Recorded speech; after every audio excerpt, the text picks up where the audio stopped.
the sincerity of your love by the diligence of others. Ika-7 nga hinungdan, nanong ni akaron is what?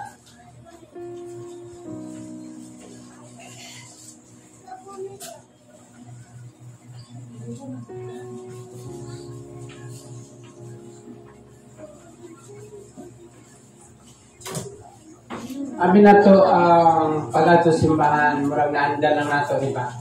Labi na, nagdako ka sa Christian family. Kasi di Christian family. Nagikan pa si mong mama, alula na yung nagasimba na. Murag imuan lang nakon ba naman na. Pero pinaka hinungdan di ay, nanong ni Akan, nung kato sila mga panahon, di mo makatigulangan, naa sila tungod kay, to prove our love for God. Ano kailangan mo i-prove? Because ang pagigugma, according to Proverbs, not only love by words or by tongue, but by truth and by deed. Ang pagigugma, dili lang sa pulong, dili lang sa dila, kundi sa imong lihok o sa imong binuhatan. Mao nang hinungdan nga niya ka. Wala man kay madala na tagsakasako pag-uli nimo, di ba? Dahil wala pa libre pa niya ito. Wala pa libre kape. May kape good. Kundi na, pero masabtan na ito na nung niya ka.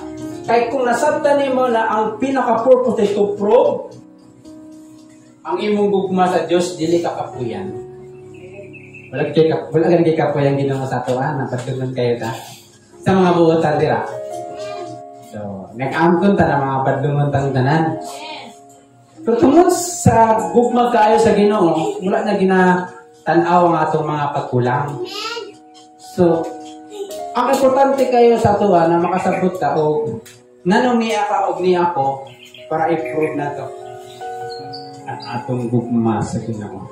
Mato pa sa versikulo, but I am tasting the sincerity of your love by the diligence of others. Usahay, matestingan ang ato ang gugma bisan pa sa pamilya, no? Dugay na mo nagminyo, pero antod karon di mo magasinabot. Dugay na mo nagkauban, pero sige, riya pa mag-away. Di na maligayan sa mag-asawa na mag-away. Pero taga-alaw na lang, singhagay. Nilabayay o plato, kutsara, o murag something na sa kadugay ni mo sa inyong relasyon, wa pa di ka kaila si mong partner. Hello? Napapodiya. Sa kadugay ni mo nangalagad, kaila pa kasi mo diya lagaran. O tungod kay nahimo na ni mong habits. Di mo mahatag sa usa ka tao ang pinakanindot sa imong anak kung wala ka na higugma niya. That's why yung mga anak usahay, dili malikaya na makatilaw punal. Kasi ayun lang ipagkita sa disability, ha? Ako sa Bible in Proverbs in chapter 23 na train up your child when he is young. Pag abot niya na nasa edad, dili niya malintan. Hello? Pero ang pinaka-purpose na nung niya ka, bihap na luya ka, isa na ang bastog. Murag luya, no? Ang atong pamati, labi po lang kay pamahaw diha. Labi ka, sorry, pamahaw. Labi na nakay problema ginatubang. Kung nanong niya ka, kay gusto ni mo pamatud-an na nakikugma ka. Diba? If we love the blesser, the blessing will come upon us. If we love the blessing, kung ginahigugma na itong panalangin ka sa manag panalangin, musamot ko kagamay ang panalangin. Ano man, kay siya man tag-iya sa tanong panalangin. Marigin mo nila, touch first the heart of God bago ang iyang eyes. I-touch mo ang heart sa Ginoo, dili lisod iyang kamot sa pag-release. Pag i-touch mo iyang kamot, mugahi iyang kasing-kasing. Kinis na ba? Buutan rin sa ko kay naasay benepisyo. Agi na kana. Kanang tingala ka ba na daghan man kay tao nga duol sa imo, ha? Kaya na ako makipakinaman. Makalibre pa man ka, makapalit sa ilahang gustong pangayo, o sa panahon na kay kwarta. pipila na lang ang mga tao mo doon sa inyo. Di ba? This is sa pagpangalagay sa Ginoo. Pag ma-prove mo sa Ginoo na wala ka ga-after sa panalangin, siya na mismo ang murilis sa panalangin. Look at this kay King Solomon. Si Solomon, sa iyang paghari, kung saan kinahanglan niya, as a king, kinahanglan mo power. Kinahanglan mo o pahandi. Kinahanglan mo o mayang panlawas. Saan mo pag-handle sa katawan ng Diyos kung wala kay authority? Dili ka portahan o masakitan ka. But unsang ipangayo ni Solomon? He asked wisdom. Tungod sa ipangayo nga wisdom niya, kining tanan, gidugang saya. Pwede nangalagad ka sa Ginoo, tungod labdi mo ang Lord. Maamis lang ka ba na, bisan na wala kay may nga income, bisan na wala kay may trabaho, pero na kay ginakaon. Hello? Pero grabe mong trabaho, wala kay pakuway, wala kay pagsimba sa Ginoo. Matingala rapod ka, na idlas kayong kwarta. Nakapamalandang ba ka sa sitwasyon? Kasi wala kay panahon sa Ginoo? Nagkakulikta ka o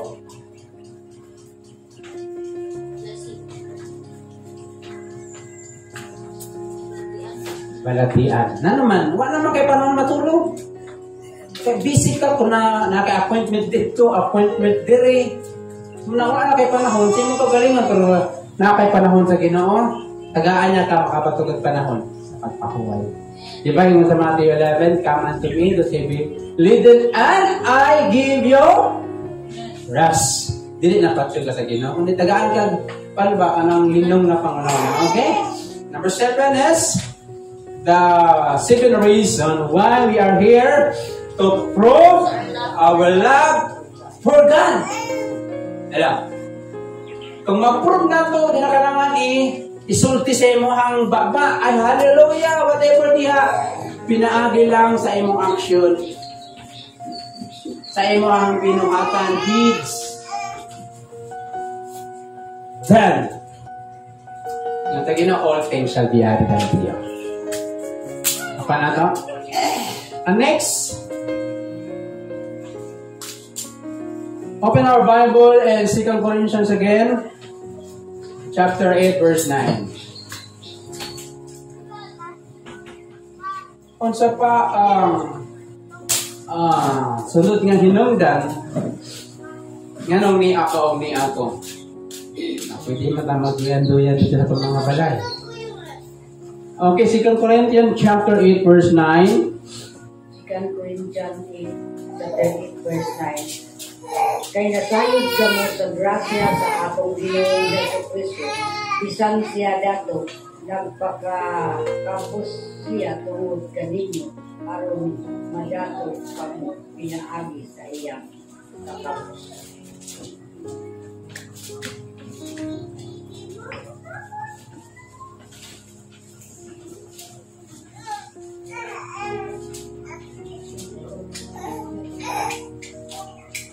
Next is to express our gratitude.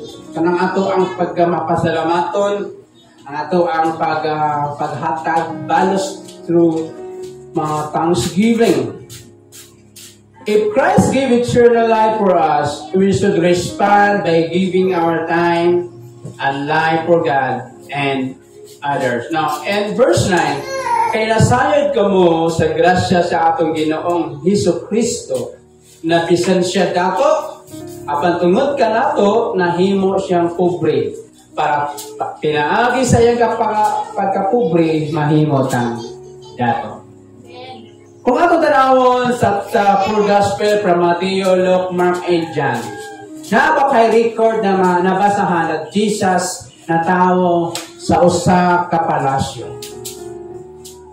Kung tanaw na to ang iyang history from iyang pagkatao sa pasungan antod sa iyang kamatayon sa krus sa Kalbaryo, ma-observe na to ang iyang mga kauban ordinaryo lang na mga tao. dili na mga general, governor. Gipakita sa Ginoo na pinaagi, bisan dato siya nagpakapobre sa aron pinaagi siya ang pagkapobre, mahimot ang dato. Naata diri karon para ato ang ipahayag ang ato ang pagkamapasalamaton. Amen? Amen. Kung tanaw nato ang duha ka destination sa usa ka tawo, heaven and hell.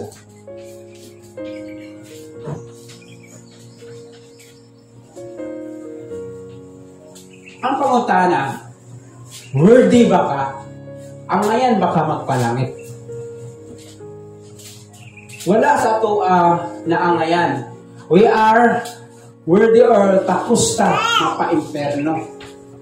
At salamat sa gihimo ni Jesus sa krus sa Kalbaryo, na kita na destino ta sa hell, kaya hang gitagaan kay gayunan na one day makita ta dito sa langit.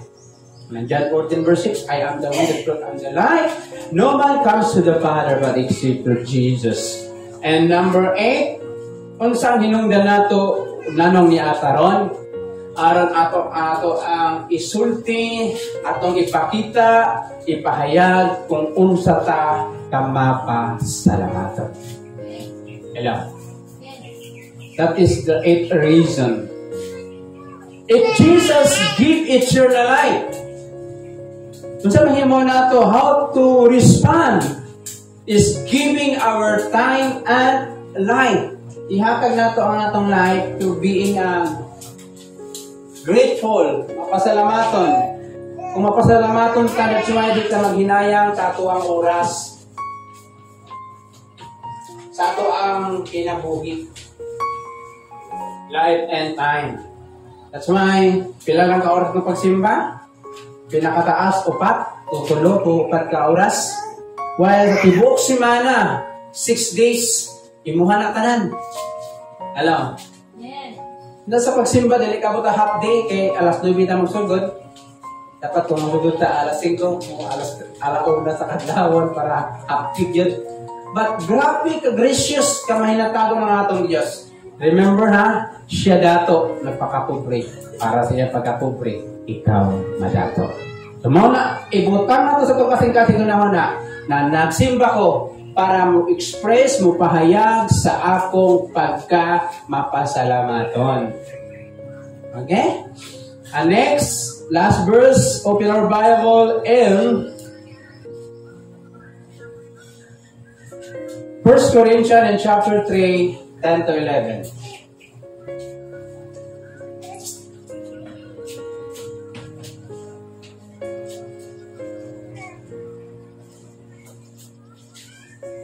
Atin to 15.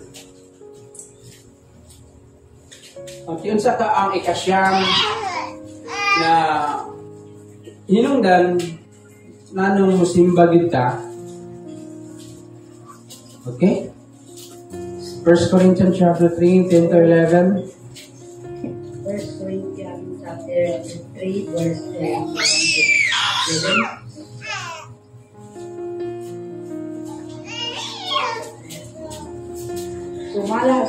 Sumala sa hiyas na miyatag sa Diyos kanak, nari kanak, kanako, usama sa usa kapatid sa tukuran, uglain na ang pagtukod, kabalay din hinihin, apan kinahanglan, magmaton ang pagtatagsa, usaon niya ini, pagtukod, kay wala na ilahin kapaturanan, na ikapahilulang ni bisan pinsa gawas sa napahiluna sa mga sa pahiluna na nga mausi Yesu Kristo. Okay.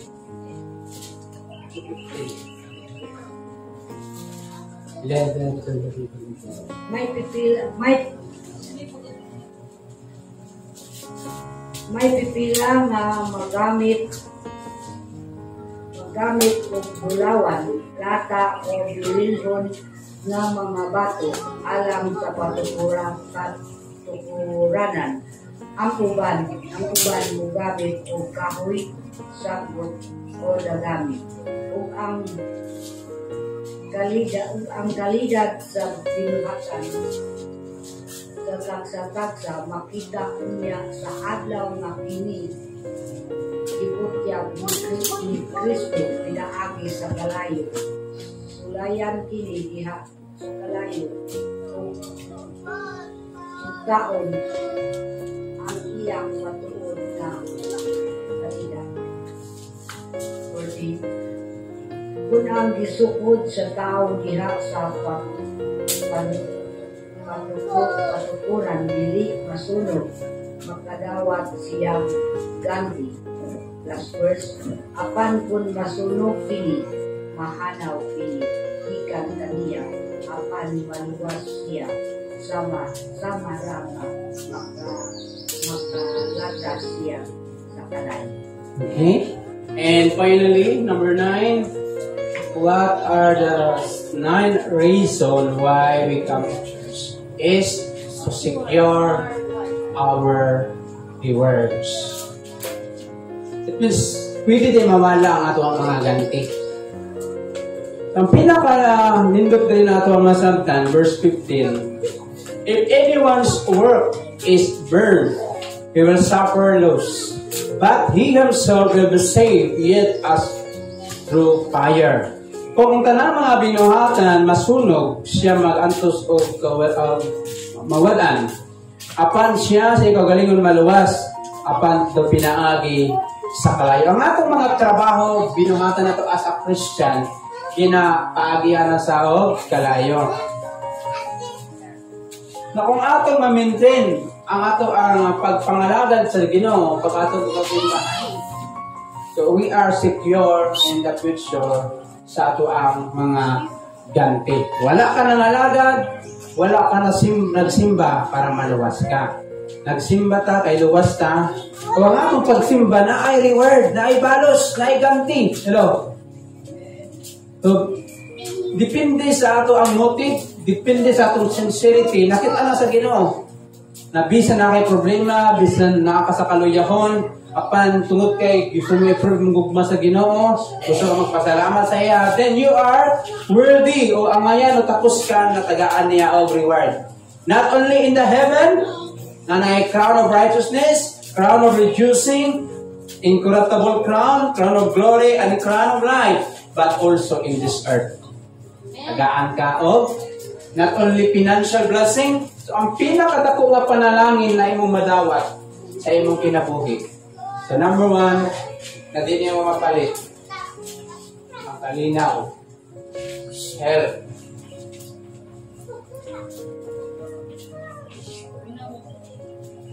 Joy. Di ba? Kining tanan, dili mo ni kaya bayran ng kwarta. Pero makita sa Ginoo na in spite sa imong problema, ubanan na yung sama nimo mga source of income, makita nimo na bisan po dagang kagbalay ron, nakakagihapon financial mapilin sa imo ka. Ano man, kaya mo sa Bible, God will give more grace. Ikaw ang kadikag grasa sa Ginoo. Labi na kung support ka sa ministry, ikaw ang gamiton, ikaw ang mahimong panalangin, so mahimo din ka channel permis sa panalangin sa Ginoo. Gawas niya na kay magamit. And the eternities, abot sa palaaboton, dili ka mawatan o ganti. Reward. 2 things ang reward. Naka sa kalibutan, pinagi sa kalinaw, may panlawas o kalipay. But in heaven, ang crown, ang corona nagiandam sa imo nakaredy na. Kulang nga lang isabit sa imong ulo. So, mindson, napabay time na magpalayaluya ta. Damor ka na ay problema, dapat damor ka mato sa church. Kaya kung dili ka musimba, damor ang problema mangugat. Nakabantay naman. Nagluya kayo ka, tapos nagplo ka sa imo ang kaluyahon. Nyabot ang parang na di na kaganahan, simutama ka simbahan. Pero kung imuhang i-decide na madto ka, wala mahimong yawa, di niya kapugnan. Pero kung, ako, musamot sa pukong siya man ayaw simba, kay naluya naman ka. Ako, nasulti ko na based on experience sa uban sa ako ang nasinatian. Okay? Napatay na sabtan? Kumusta akong gugma sa Ginoo? Out of 10, naabay 6? Naabay 7? Tayo mo pagsimba ba, na mo bang nabutang si mga nahuna na mo express ka, mo pahayag ka o mga pagpasalamat? O naaba sa itong nahuna na i-secure mo ang imuhang reward? Kandayahin mo na ako ganina, ang pagsimba, dili makaluwas. Nagsimba ka, kay luwas ka. Ang purpose ni mo na nagsimba ka, tungod kay na ay, ang salvation is the grace of God. Hello? Ang kaluwasan, regalo na kumita ko niya. Ang kaluwasan, gihatag na sa Ginoo through the death sa kamatayon ni Jesus. So, ang mahimo lamang na muato sa simbahan, kay para i-secure ang atong rewards. Hello? Amen. So, matandaan natin kung ginabuhi. Maabot pagod sa punto na bisan ikaw sa ulit mo i-push niyo, babaling-uling mo, doon wala yung ganang matusimbahan. Isa pag-aagi sa tuwa na nawala, pila ka tuig, pila ka bulan, nawala yung tapak-tapak simbahan. So, tungod sa grasya sa Ginoo, kay anak ng gud kaniya, pangitaon gud kaniya. Una ka sa Ginoo, no? Kita gani, pag makatalayan inyong mga kumita sa pamilya, ala, bulan dito, bulan dito ang Ginoo. Taraas kay pasensya. Ang yawa man god, buta ka guilty. Maulaw na akong magsimba, oy. Una na ka natin, maglagibutang sa'yo kung nakaroon para hindi mo makuha ang reward na para sa inyo. Okay na, di pangutana? O,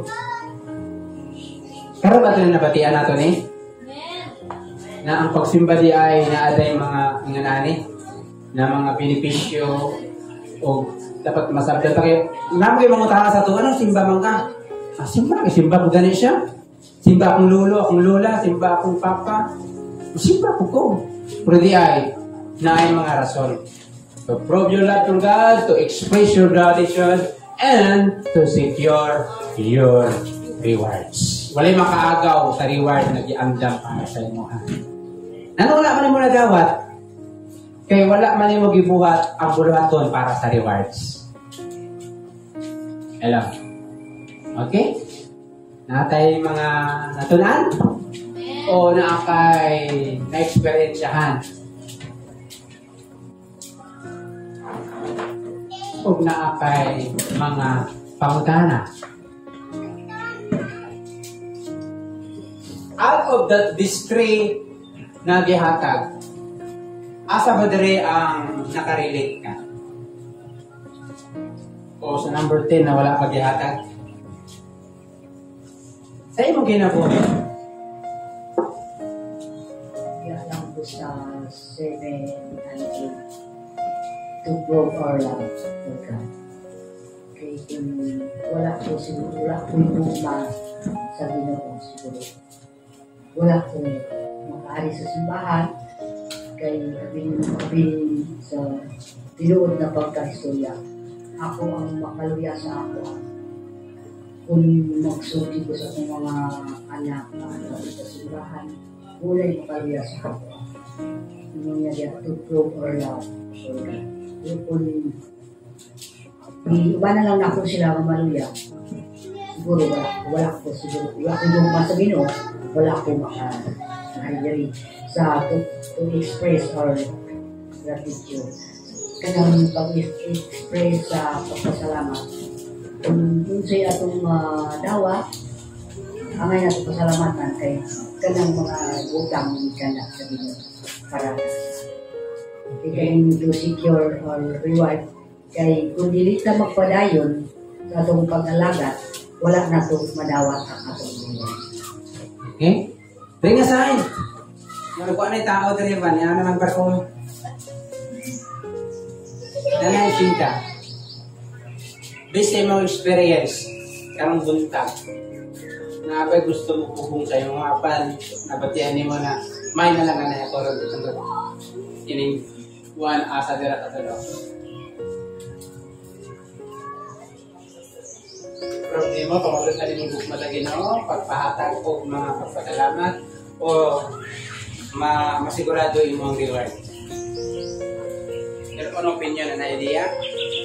Sa akin lang sa lahat ni Lord, kung sino na tayo sa pagkas, hindi kinamawala sa kuwan. Kaya sa ako akaroon kalimtan, dahil nagloyal ko karoon, kasi tayo kay sa akong ihang sa iyahang, nakaandi ko niya o taas pa nga inabuhi, nakaan pa ko niya o taas pa nga ano, kanang mas na ay, hindi na ka-express. Unspeakable na mga Pagsulat. only you and God ang makakuha sa mga gusto